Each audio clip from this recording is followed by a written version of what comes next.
Thank you, Leon. Dear beloveds, my name is Reverend Krista Taves. I serve as the Minister of Congregational Life of this fine congregation. And it is my privilege and honor to welcome you this afternoon. We have gathered to grieve the death and celebrate the life of Marcy Saphian. Many of you, friends and family, have traveled long distances to be here. We're glad you arrived safely. Many of you are joining us online. Thank you for being here. We have gathered today to honor Marcy, to name the grief in losing her, to surround her family and friends with love and support, and then to carry her spirit with us in our hearts as we go back to our lives. We welcome you to this sacred place and into this sacred time. For this 1 hour, we are one people, united by our love for Marcy and our care for her family and dear friends. I would invite Trish Williams to come forward and light our chalice.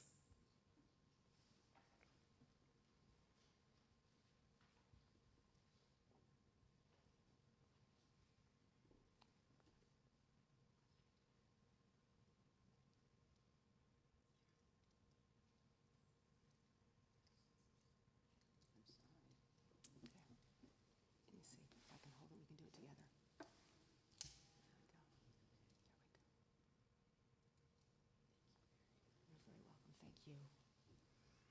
We light our chalice, symbol of enduring truth, abiding love, and the liberating hope of justice. We light this chalice in honor of Marcy, in whose memory we have gathered today. Our opening words are Each New Day by Reverend Peter Friedrichs. Why this blank canvas staring back at me, mocking like an affliction and fraught with dread? How can it hold such sway, this simple emptiness? Might it instead be a gift left on my doorstep overnight, waiting to be broken open with the dawn? A present, eager to emerge if only I had the sense to hold the paper over a candle flame, its lemon juice message appearing like magic, clear and true. Each new day is like this, pure air, devoid of density but for the weight of our own invention. Birds do not worry the morning or fret the rising sun. They wait, expectant, until its rays kiss their downy necks, then stretching, they turn to face the day and sing. And sing we will. I invite you to rise in body or spirit for our opening hymn, number 6. Just as long as I have breath.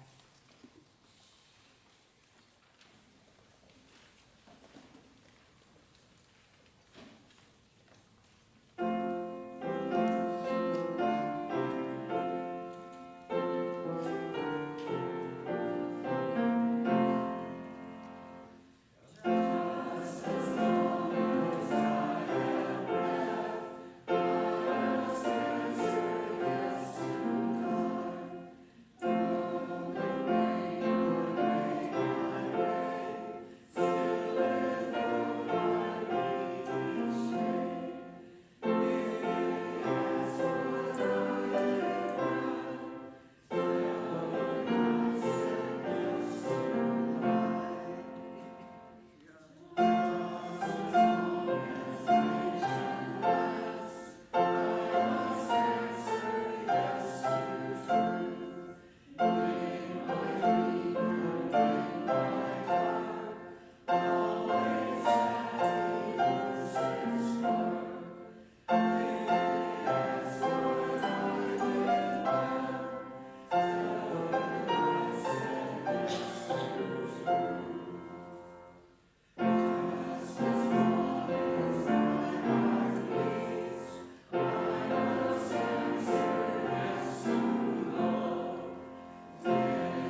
we begin to share the story of Marcy Saphian's life with a reading.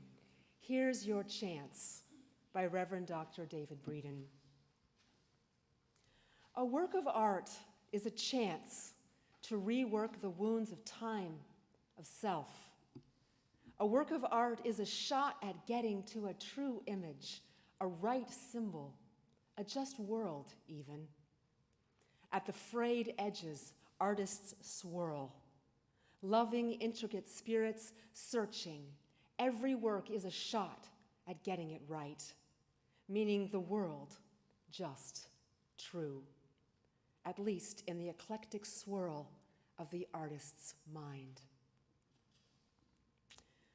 Welcome to the life story of Marcy Saphian, daughter, sister, wife, mother, aunt, grandmother, good friend, and unstoppable artist who has left a legacy of beauty behind her.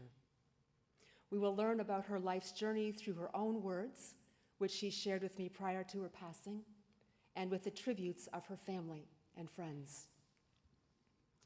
Marcy Saphian was born on November 12, 1929, to parents Walter Lewis Williams and Mildred Rausch. For those of us who remember our high school history lessons, that was exactly 15 days after the stock market crash that ushered in the Great Depression of the 1930s. Yes, Marcy was a child of the Depression. The Williams home was in South City by the Botanical Gardens.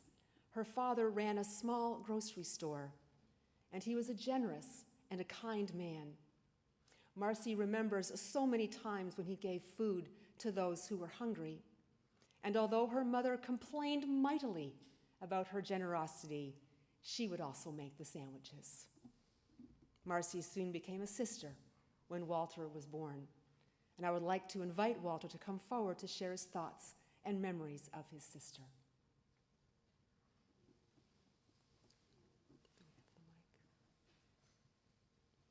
Do we have the handheld mic, Ken?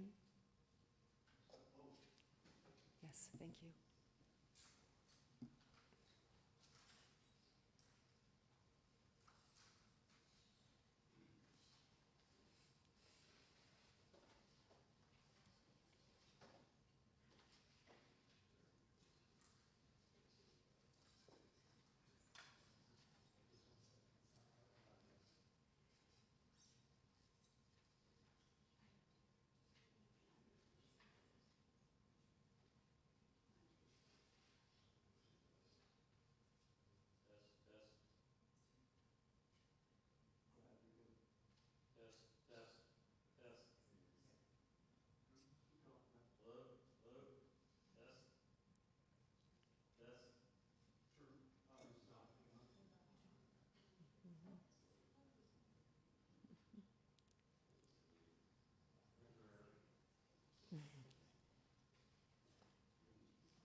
Hello?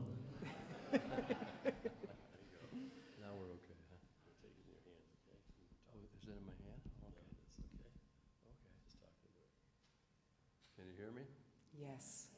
Okay, good. My name is Walt Williams, and I'm what they called the little brother. I don't know if anybody ever heard Marcy call me that, but she did quite a bit. I want to give a few remarks about her. She was an amazing person, and she was my sister. I loved her, and I was very proud of her, all the work that she did. I'm going to give you a little background. My mother was a pianist who became a concert pianist, came out of Kentucky and Ohio, and came to St. Louis and gave piano lessons and played the piano for the silent movies in the 20s. Yeah. And we have a stack of sheet music that's about a foot high from my mother. My father was a farmer. He grew up on a farm here in St. Louis in Fenton, and he stayed there till he was 21. After he was 21, he went to the St. Louis Chiropractic College and became a chiropractor.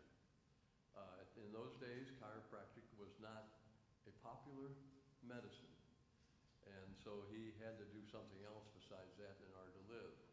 So he got a job in a grocery store and eventually became manager of the grocery store and a Kroger store.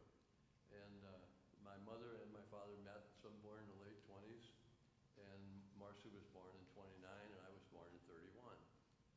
We lived for a while, and we lived in just in a little white house may still be there. I don't know.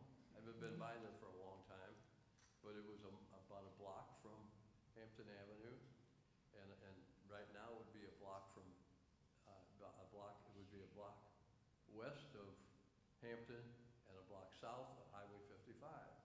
You could see it from the highway. At any rate, one evening, my folks were very busy about doing something, and I didn't know what it was. Of course, I was a little tiny tyke then, and my mother came up to my sister and she said, "Okay, now, Marceline." She always called her Marceline, the full name. And she said, "Marceline, you're the big sister, and he's your little brother. Now you take his hand and you hold it, okay?" Well, she's been trying to hold my hand all her life. So at any rate, at that evening, what we did was we walked down the block, and you know what happened that night? It was the opening of the Hampton Avenue overpass that went over Manchester and all the railroad tracks there. It was a great evening, had a big parade and everything. But we'll go on to what my mother was a musician, and she wanted us to be musicians too. So as little guys, we learned to play the piano. Not very good at first, but Marcy learned very good, and she played piano into her adulthood very well. I wasn't that successful, but I learned some other instruments also. But at that point, we also learned to sing. My mother taught us to sing. I sang melody, and Marcy sang harmony. And so whenever we'd have somebody come to the house, we would sing. When we go somewhere else, to somebody else's house, we would sing. We go on a picnic, we would sing. Wherever we went, we sang, okay? And then it was amazing. One time we made a record, and on the record we sang "Whistle While You Work" and let's see, "My Blue Heaven." So I still have that record, in fact. One day my mother made arrangements for us to enter a talent contest at a radio station downtown. Now, I don't remember all the facts about this. I was just a little guy, but I do remember part of it. So we went down to the radio station on the streetcar, and we entered it, and we sang, and we did everything. I don't remember all that. What I remember is after it was all over, we were standing out in the street waiting for the streetcar. You remember, some of your older people can remember the yellow line that went around an oblong circle where people stood in order not to be hit by a car when you're waiting for a streetcar. Well, that's where we were, and all of a sudden this big limo came by, and it stopped right next to us, and the back window rolled down, and a man threw out 2 nickels. Wasn't that something?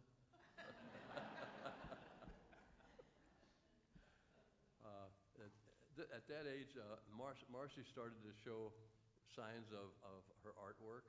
She did a lot of artwork. Whenever she had a chance, she was drawing something. And so we had to find a lot of paper for her to do that. But she was good. Everybody knew she had a lot of talent, and she just kept herself busy. Anytime she had free time, that's what she did. She was drawing something. In 1941, we moved to Normandy, Missouri, and we bought a house, a little 2-bedroom bungalow, Guess who got the second bedroom? My big sister got the second bedroom. But I slept in the dining room. I had a little roll-away bed in the dining room, and it was a huge dining room. We had a big table there, and that's where she spent a lot of time too. At that point, she would stay up sometimes real late at night and draw and do things that she wanted to do. And that was after everybody went to bed. She'd be doing something on the table. And I'd sit there sometimes, lay in bed and listen and talk to her.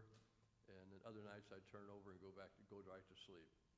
But we lived there. We moved there in March of 41. And we had 2 months to go for school. And I was in 4th grade. Marcy was in the 6th grade. So we walked to school together. It's about 6 blocks. And I noticed that whenever the school year was over in the fall, Marcy went to junior high, and I was still going to the grade school. And whenever we both found somebody to walk to school with, I found some guys, and she found some girls to walk with. And she had to walk almost a mile to get to the high school. That's where the junior high was also. But I noticed when I was walking to school, I noticed this little girl that lived about 2 blocks away from me. And she was really a cute little girl. And you know what? When I was 21, I married her. But we had, Marcy was a good student. She did her homework. She brought books home in her arms like this, you know. And she would work on them. She'd do them, and she'd do her artwork whenever she wanted to. But she was a good student. And one of the next things that happened that I recall was really interesting was she was a junior in high school. She didn't date a whole lot, but she was very active. She sang in the choir. She danced. Both of us were active at Normandy Presbyterian Church. We were in a youth group there, and we sang and did plays there and everything that they offered. But when she was a junior in high school, I was a freshman, and we had electives. So one day she came to me before school started. She says, "You've got an elective," and she says, "I'm taking French." Now, her name was Marceline, and that's a name. She was always enamored with that name. So she says, "How about you taking French too?" And so she talked me into it. And so I'm in the 9th grade. She's in the 11th grade, and we're in the same class. So and then believe it or not, the next year she did the same thing. And so I had 2 years of French, 9th and 10th grade. She had the 11th and 12th grade of French. And toward the end of the year, in a second year of French, we had a party for the French class at our house. Marcy was the darling of the class. You'd have to know that. And anyway, we had a party at our house, and we made everybody speak nothing but French. So it was kind of a neat party. When she was in 11th grade or 12th grade, she was queen of a dance, which is really quite an honor in high school, and she was also chosen to be the lead in the senior play, which was My Sister Eileen. Now there was one scene in there that really upset her. She really didn't want to do it, and I'll kind of give you an idea what that was. She would walk over to the wall on one of the sets and bounce her rear end off the wall and say, "Oh, let it spread." And that brought the house down, you know. But anyway, she graduated from high school, and she enrolled at Harris Teachers College, joined Tri-Sig, was very active there, was very active for 3 years. She went to Harris Teachers, and after her 3rd year, she told me I had graduated after her 2nd year. I'm 2 years behind her, and I was going to to Southeast Missouri State College, SEMO in Cape Girardeau. And she was interested. I was talking about the school, and she says, I'd kind of like to have the away from home college experience. So she took a bus, a Trailways bus, to Cape Girardeau, and on the way, the bus had an accident, and it was a terrible accident. The side of the bus where she was sitting was torn off, and she was holding on to the seat in front of her, and one foot was resting on a part of the bus, but the other one was dangling, and it went off the road, and she was hit by trees and mailboxes and telephone poles and everything else. So she was seriously injured. I don't know the bones that were broken. I can't remember that. But she was in the hospital for a while. And this was late summer. And when school time came around, she had to lay out a year. So she stayed home for at least till Christmas, I think. And then she got a job at St. Louis U as a secretary to a professor. And she held that job till fall, till about middle of August. And that same summer, I was tired of hitchhiking back and forth from Cape Girardeau to St. Louis to see that cute little girl. And so I really wanted a car really bad. And I didn't have enough money to buy one. And I was complaining about it. And she said to me, she said, well, I'll tell you what, I'll pay halves on the car if you take me everywhere I want to go when we get to school. I don't know, does that sound like a good deal? Well, anyway, I bought the deal, and we shared the cost of the car and the insurance. And we bought a 1937 Plymouth four-door that just ran like a top. And we were lucky in that respect. And she was in the ladies' dorm, I was in the men's dorm. The car was about halfway between. And she'd call me on the house phone when she wanted to go somewhere. And I'd meet her at the car. She might have one or two or three girls. And the girls would always say, is that your little brother? And then they'd giggle, you know. So anyway, but I did what I promised I'd do. I took her where she wanted to go. But anyway,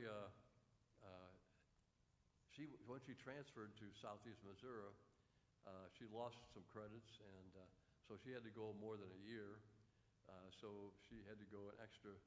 Actually, the school down there was on a 3-term system instead of a 2-semester. And so she had to go 2 of those terms and finish at the end of February. Well, myself, I had bought a ring from that cute little girl, and I wanted to get married after graduation, and I had to pay off the ring. I was paying $5 down and $5 a month, you know. And then, so I went to summer school that year between my junior and senior year. And so I finished the same time she did at the end of the winter term. And so we packed up the car and came home. She got a job at East Alton High School as an art teacher. And I went to work for Ford. And on May 18th of '53, we both graduated from Southeast Missouri State College. And on that Saturday, I married that cute little girl.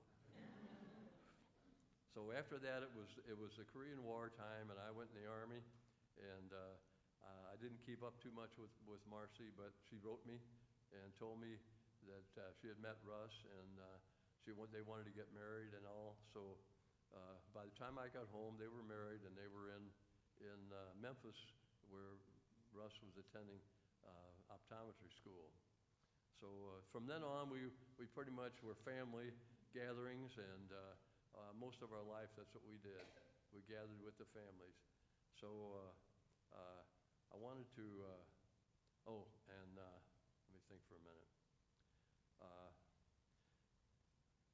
Yeah, well, of course, we knew that David passed, and then Russ passed a few years ago, and then Alex came to live with Marcy for a while, and then now her daughter, Melissa, came to live, and her husband came to live with her. And that brought us pretty much up to date, very close to the time she passed away. But I want to go back to myself. My wife and I live live at Breeze Park Retirement Home in St. Charles, and we lived there for 6 years. And a year ago, I guess February it was, February 23rd, my wife was transferred to the memory care unit. She had dementia, and 2 days later, I had surgery. I had lost the sight of my right eye a year and a half before, and I had surgery on my left eye, and I had sight for 2 weeks, and then I lost that. So I got a white cane from the people at the blind area, and they gave me a watch that tells me my time, and then all of a sudden, Shazam! It was like Wonder Woman. My big sister showed up with Ann, her friend Ann, and to show me how to live in an independent living apartment without any help. So it was an interesting experience, and she really did a lot of good. She helped me, and since that time, she would call me in the evening and see how my day was, or I'd call her and see how her day was. And we did that up until the time she entered hospice. So we had a good time. I want to do one more thing. I want to tell you a joke that she liked. It's one of her favorite jokes. It's about a school teacher. School teacher that it was teaching sports, and she told her class one day, I'm a Chicago Cubs fan. And she says, how many of you in this class are Chicago Cub fans? And everybody raised their hand except one little girl. And so she went over to the little girl and she said, how come you're not a Chicago Cubs fan? And the little girl said, well, my mommy's a St. Louis Cardinal fan and my daddy's a St. Louis Cardinal fan, so I'm a St. Louis Cardinal fan. And the teacher said, well, just because your parents think one way doesn't mean you have to think that same way. What if your mother was a moron and your father was a moron? What would that make you? And she said, a Chicago Cubs fan. Thank you very much.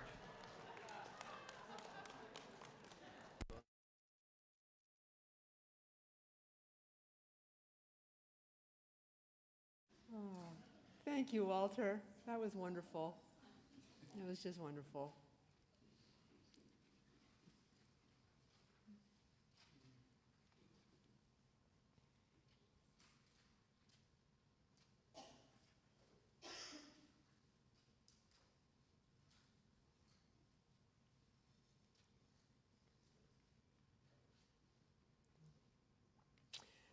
This is what Marcy wrote about her youth and early adulthood.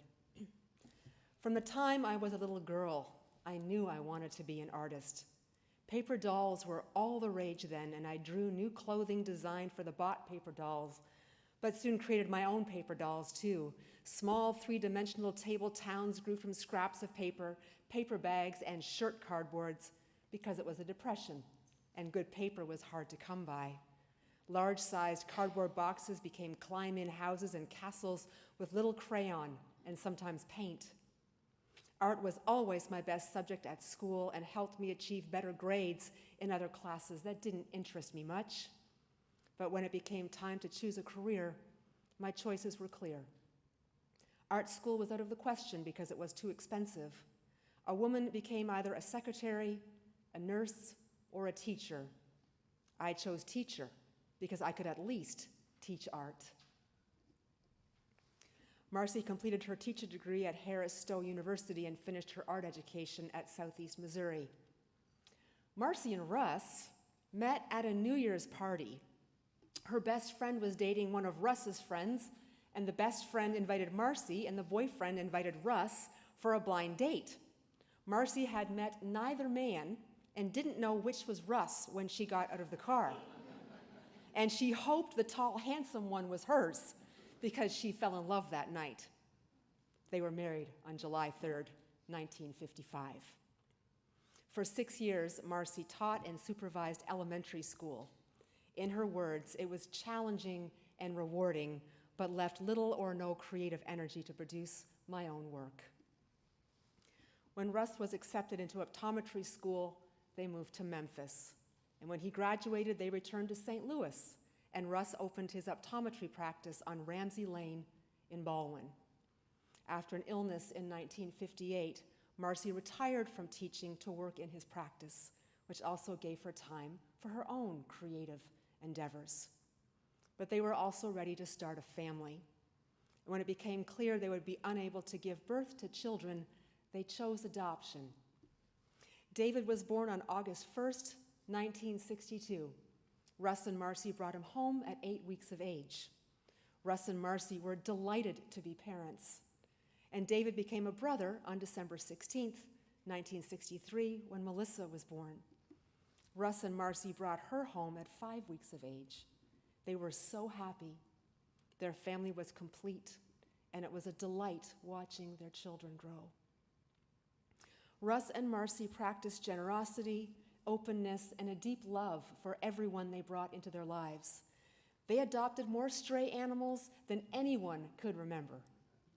Russ and Marcy welcomed in their children's friends with open arms. When David's friend Bill needed a home, they invited him to move in. When Melissa's friend Jennifer also needed a home, they opened their doors once more. David and his sister Melissa inherited their parents' legacy of genuineness, kindness, generosity, and warmth. David graduated from high school in 1980 and went to Columbia College, where he completed his bachelor degree and then went on to complete several graduate degrees. Melissa also studied in Columbia, and this is when they evolved from being only brother and sister to being very close friends, a friendship that endured through all the changes in their lives.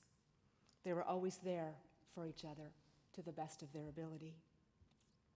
Tony Cheevers, husband of Melissa, will offer a tribute, and he will also offer a tribute from Richard Levy.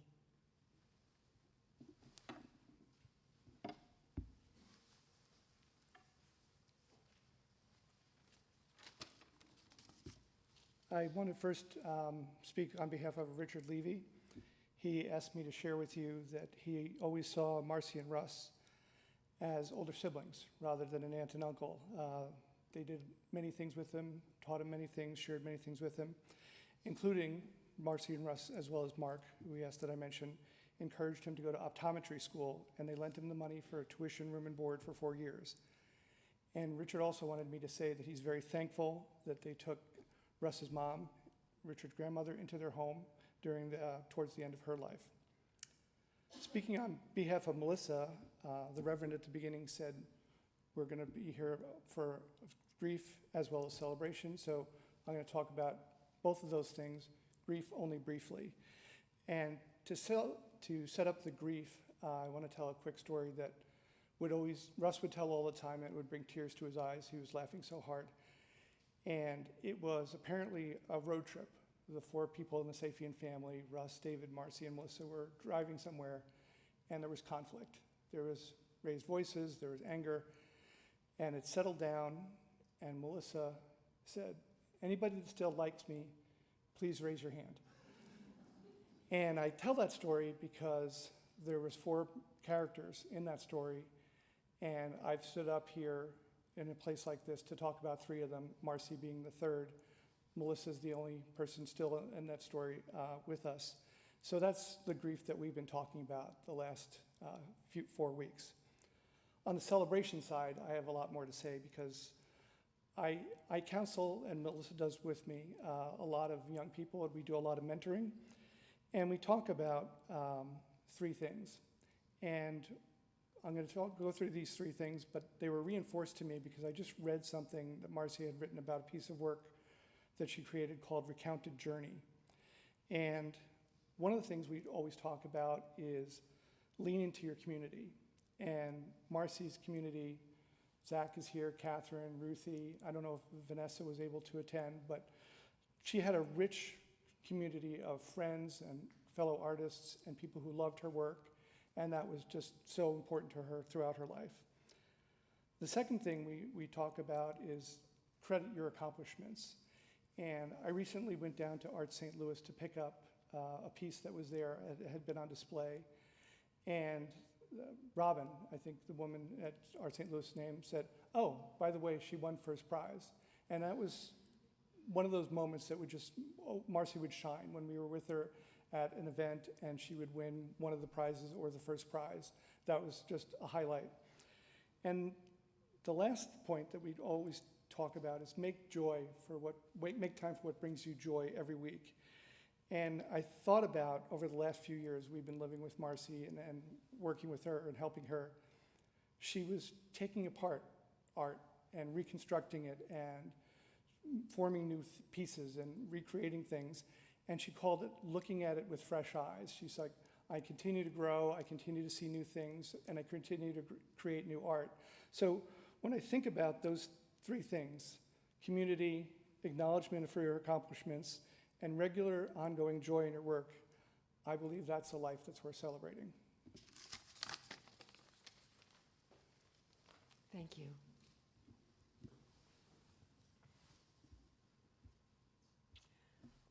When David and Melissa left for college, Marcy threw herself into her art even more than she already did. And this is what she wrote about her life's work. Through the years, I've worked with many types of mediums. There was lots of sketching and painting live models, still life and landscape with oils. Then I moved apprehensively into acrylics in the late 60s with interpretive painting through the 70s. I created mosaics from colored stones gathered at the Lake of the Ozarks and various wood and ceramic scraps. Fiber work with tying, knotting, and sewing was combined with rocks, driftwood, and metal. The 80s were years with lots of acrylic and serigraph painting. It was also the time when I eagerly learned to weld and had many meaningful experiences with it.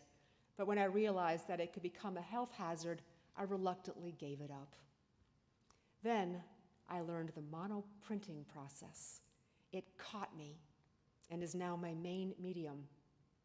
The years from 1990 through the present have brought me new and diverse ways of creating and using the monotype process. According to an article about her last art show, it says, Marcy doesn't advocate for a point of view. Rather, she shows how disparate things fit together. In her piece, it will all even out. She started out to make one image and ended up with another. Quote, when I found the things I chose didn't fit together the way I envisioned, I welcomed them to go they wanted to. That's okay. It's the way things happen.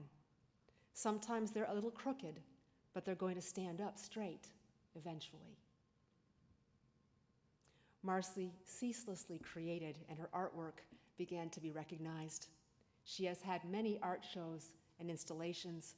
Her art has graced magazine covers and hangs in homes around the world. In fact, there are two pieces of artwork with us today. The one with the hands used to hang at Emerson Unitarian Universalist Chapel, where Russ and Marcy were members for decades. She retrieved the painting when the congregation moved and wished for it to hang here at Eliot upon her death. And the other painting is her last completed work. She added the chalice just a few weeks before her death, knowing that her covenant group wanted to purchase it as a gift for Eliot Chapel. But art wasn't all that asked for her energy. As her children grew into adults, graduated from college, married, and had children of their own, she and Russ embraced being grandparents.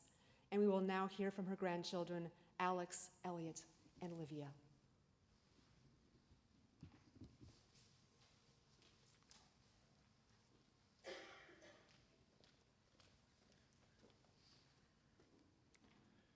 I want to thank you all for coming today. I'm Alex. I'm Marcy's oldest grandson. I'm going to share a couple stories for you guys today that really touched me and showed you the kind of woman she was. From the moment I was born, all I knew about my grandmother was the love and affection she constantly showered me with. Being the oldest, I got a couple years before Ellie and Olivia came along, where I got to have all the toys, all the cool stuff. I remember every single time I would get a new toy, we would barely be able to fit it in the closet full of all these other toys as well. We would also go to the park a lot as well in Forest Park. She loved to go to the St. Louis Art Museum. She would also be willing to go to the zoo to get Dippin' Dots instead of seeing the new Egypt installation that she wanted to talk about for 4 months. That was just the kind of charitous woman she was. She would encourage my curiosity, like when I wanted to go to the butterfly house, and even comforted me in my panic when I was scared because a butterfly landed on my hat. Didn't really know what I expected there. When I was a little bit older, I moved away to the East Coast, but I never felt the connection with her wane. I would often visit her back in St. Louis on the holidays, or down in their house in Florida, where she would often still make time for me to be a part of her for a couple days. I remember there was a time where we would go to Space Mountain, and they talked to my grandmother and grandfather about, hey, you can't ride on this if you have a heart condition. So Grandpa backed away, and Marcy still decided to go on Space Mountain with me, terrified, because she knew I wanted to ride it. I think she got a little more white hairs after that, so. This was a trait of hers that I would always cherish, and I was lucky enough to reconnect with my grandmother after I chose to attend a Mizzou and go back to college. I moved in as well after graduation. During this time, I was able to see my grandmother as more than just an adoring grandmother, but also as a well-established member of the St. Louis art community. I began to attend her shows, and I quickly came to realize that she was an incredibly gifted artist that usually took home a prize every single time. People would come up to her from time to time when we walked into the gallery until the time we left, and would talk about how her work and kindness impacted them in a positive way. These interactions and seeing the joy my grandmother brought to them would remind me of the warm feelings I would have as a little kid when I would get to spend time with her as well. My grandmother taught me many lessons throughout my life, but the most important one that she shared with me before she passed, that's not always about the destination, but rather the journey and those who come along for the ride. It was evident she lived the mantra to the fullest in her own life through the love she shared with her husband, Russ, of 63 years, and her family, as well as all the lives she touched with her kindness throughout the St. Louis art community and beyond as well.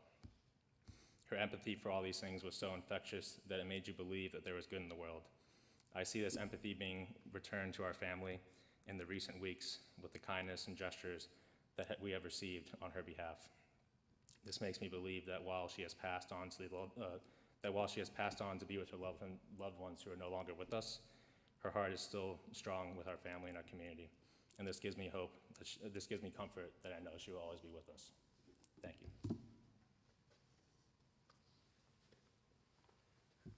Hello, I'm Elliot, my grandmother's second oldest grandchild.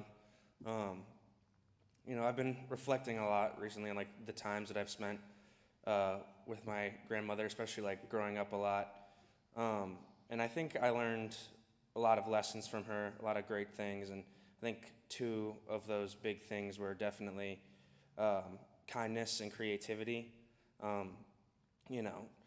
I've seen through all the people I met through her and her friends that are all here today, and how they all thought of her. It's very clear to me how much she was loved and how much she was appreciated by everybody. And especially with the creativity thing, obviously she was a great artist, but I remember so many moments of me and Olivia being there, and we sitting in her where she had all of her instruments laid out, and us just playing away on the piano or the drums or all those whatever instruments she had around. And I'm sure it sounded horrible, but she would sit there just as happy as we were, just to be hearing this awful music, but we were just having fun, and she was there enjoying it too. And always being in the art studio. And I think those are a lot of things that Olivia and I both have carried to this day, is that being kind to other people. And I know we both like to have creative expressions and be able to do stuff like Grandma did and stuff that she taught us a lot as a child. And yeah, so it's just a lot, I think I learned a lot from her, and I'll carry those lessons with me through, I think, my entire life.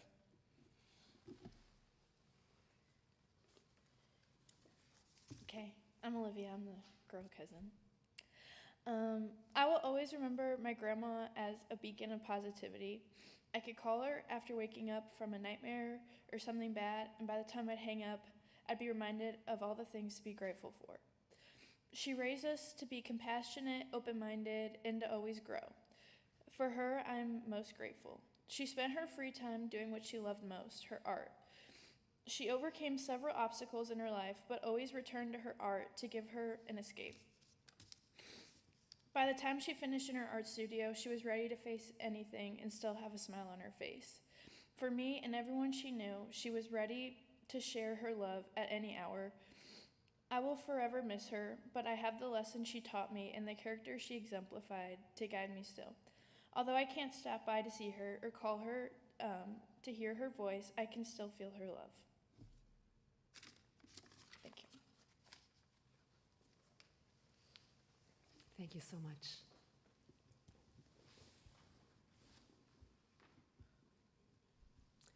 There were some difficult moments in Marcy's life. Her brother Walter has talked about her accident as a young woman. So she struggled with health issues from an early age, and they often prevented her from living as she wanted to. But the most difficult moment was when their son David died in 2013, a result of many overlapping health issues. Russ and Marcy devoted much of their time and love to supporting David, hoping that he would find his way to a better place, both for himself and for his children. And when he died, they went into a time of deep mourning and soul-searching, trying to adjust to his loss. One of the places they found support was in their Unitarian Universalist faith and community. They had joined Emerson UU Chapel in the 1980s and came to Elliott Chapel in 2015. Marcy already knew many people here and joined the Wise Women's Covenant group, which became especially important when Russ died just a few years ago.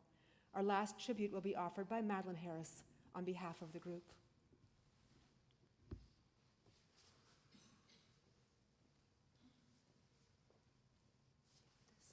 Yeah, probably. I'm a little short. That's better. I'm Madeline. Good afternoon, first. I'm Madeline Harris, and I am representing the Wise Women's Covenant group, of which Marcy was a member for 8 years. So these few words that I'm going to speak are a melding of thoughts from our group. I solicited our group and said, please send me some of your thoughts about Marcy. So this is really from all of us. Our covenant group of 9, now 8, is bound by love, shared experiences, shared intimacies, mutual support, and a lot of laughter. We extend our sympathy to Marcy's family and friends, and particularly send our thoughts to the grandchildren that you've just heard from, Alex, Elliot, and Olivia. She spoke of them so often and with so much love that we all thought we knew them. And we would say, okay, how's Alex doing in Boston? And what's going on with Olivia now? And tell us about Elliot. So we really did get to know them. We were privileged to know Marcy, the artist, and Marcy, our friend. And several of you have spoken about Marcy, the artist. Passionate about her art, connected to the natural world. Continually evolving her art to incorporate new ideas. Persistent until she was satisfied, and that took a while sometimes. Keen observer of people. Very modest about her talent. She left an impressive legacy. And Marcy, our friend. Elegant, as you all know, inside and out, and we were jealous. Concerned about others, shared her thoughts, joys, and concerns with us. Gracious to her friends, and an inspiration for aging gracefully and beautifully. Marcy was 1 or 2 decades older than we. She was a gentle voice that taught us to live with integrity and courage. She taught us how to hold on to what gives meaning to life and how to pay attention to beauty. We are stronger, more grateful women for having known her.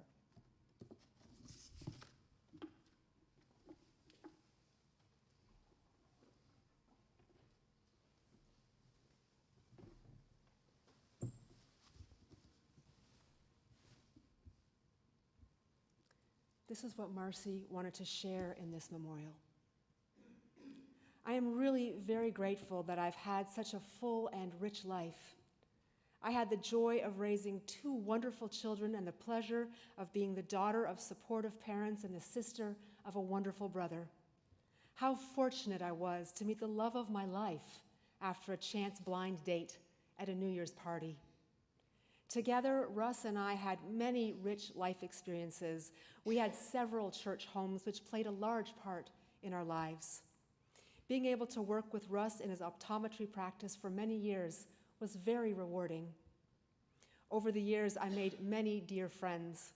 I was involved in rich study groups and had many different encouraging experiences. My 3 grandchildren are my pride and joy and have made my life very rich. My life's passion has been my artwork. It's my hope that my art touches and enriches others' lives. Marcy Saphian died on May 12th, 2023. May her spirit soar, and may love be with her always. We will now have a musical gift for us.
David.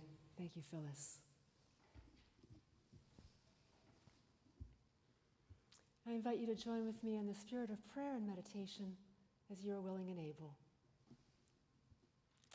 Spirit of life, God of grace and mercy, source of that unending love that changes us as we cannot change ourselves.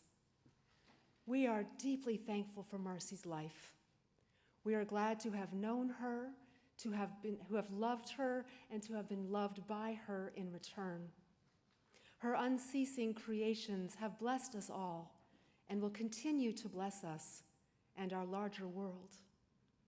As her beauty and grace live on in us, our lives become like the canvases that sit restless and unfinished in her studio, or as she called it, the inner sanctum. How they are completed is now up to us. May we who mourn her death be granted the gifts of understanding and peace. For those things left unfinished and unsaid, may we find acceptance and forgiveness. May we offer our love and care to those who feel her absence most keenly. May you know that you are not alone. You are surrounded by a cloud of witnesses and by the love of too many to name. Let us enter into a moment of silence for the prayers and meditations of our own hearts.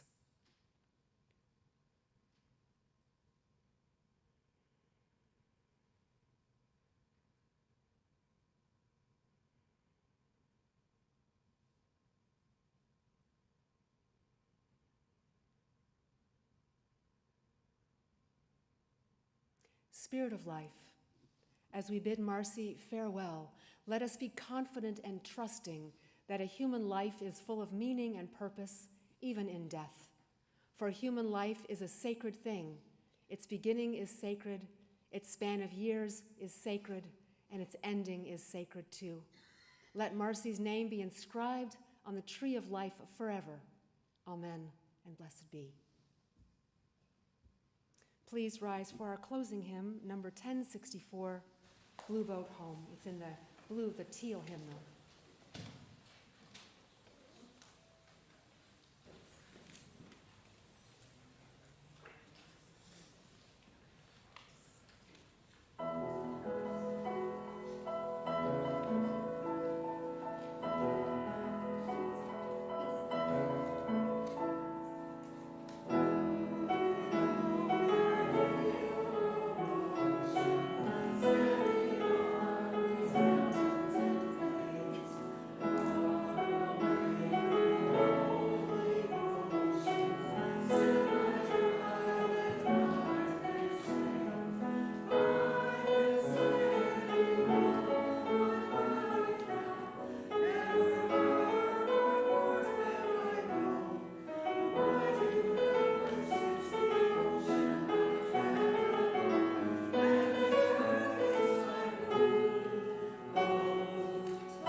As we extinguish this chalice, may the light that once was Marcy Saphian, living and breathing among us, now rest in our hearts. For all who see God, may God go with you. For all who embrace life, may life return your affection. For all who seek a right path, may a way be found and the courage to take it step by step. Amen. You are welcome to join the family for a reception for Marcy just outside these doors. And now we have one final gift. Please be seated.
And thank you all for being here today.